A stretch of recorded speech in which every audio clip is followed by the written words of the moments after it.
All right, tonight I want to take time to talk about something that we really don't talk about a lot. It's something that's so simple that you think it might not even need to be talked about, but judging from some of the comments I get from people when I post revolver videos, it does need to be talked about because a lot of people don't shoot revolvers and they don't understand one very simple thing, and that is how to hold them. Now, the most common way to hold a revolver is probably a combat grip. Now, that's much like a thumbs forward grip on a semi-auto. You wrap your weak hand around your strong hand, place your thumbs forward, you rest your weak thumb on the side of the gun. This kind of balances the pressure you're putting on the gun, keeps the gun good and steady.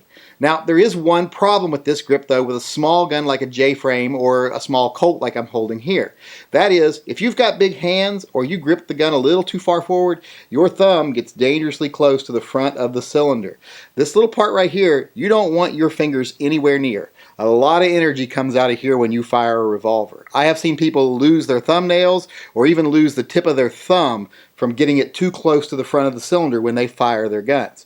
That's not a good thing. You want to keep your thumb way away from that area when shooting. So a lot of people will choose to use a folded thumb grip or a tucked thumb grip, depends on what you want to call it. A lot of people call it different things. But it's where you just tuck this thumb back, place this thumb on top of it. This is a really strong grip, gives you good control of the gun. Now, there's only one real problem with this grip, and that's when you look at it from the other side. One of the biggest problems is when you post videos shooting a revolver and you show it from this angle, someone inevitably says, "Nice teacup grip." Well, this isn't a teacup grip.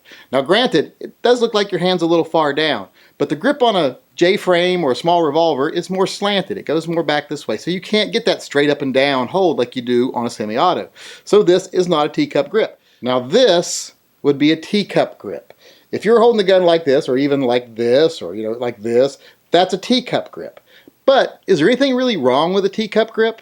Now, it may not be the preferred method when shooting any gun, but when you're shooting a revolver, there's really not much wrong with a teacup grip. There's two reasons why you don't usually use a teacup grip. One is, it doesn't give you as much control over the gun.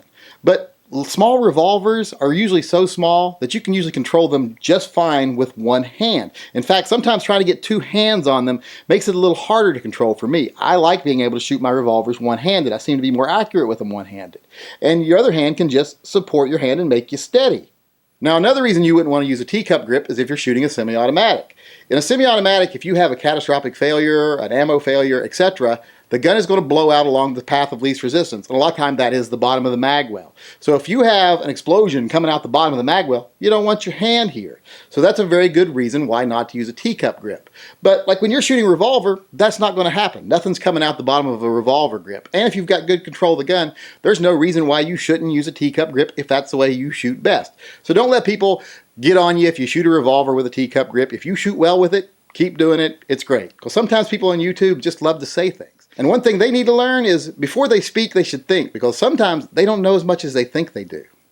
Now, one last grip that people see sometimes that they make fun of is this grip, this thumb over grip. Now, a lot of people are like, what the heck is that? Well, if you see this grip, you can pretty much bet that that person is getting close to the end of their life. They are pretty much getting close to the diaper days of their lifespan.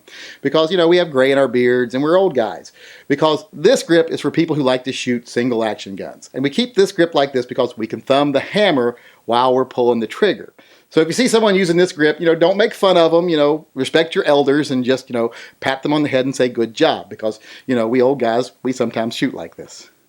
So there's a look at how I hold a revolver and how a lot of people hold revolvers. If you're someone that doesn't have any experience with revolvers, learn a little something before you make fun of the people that do shoot them. And if you're someone that does shoot revolver, well, good for you. You're already ahead of the curve. You're smart enough to shoot a revolver.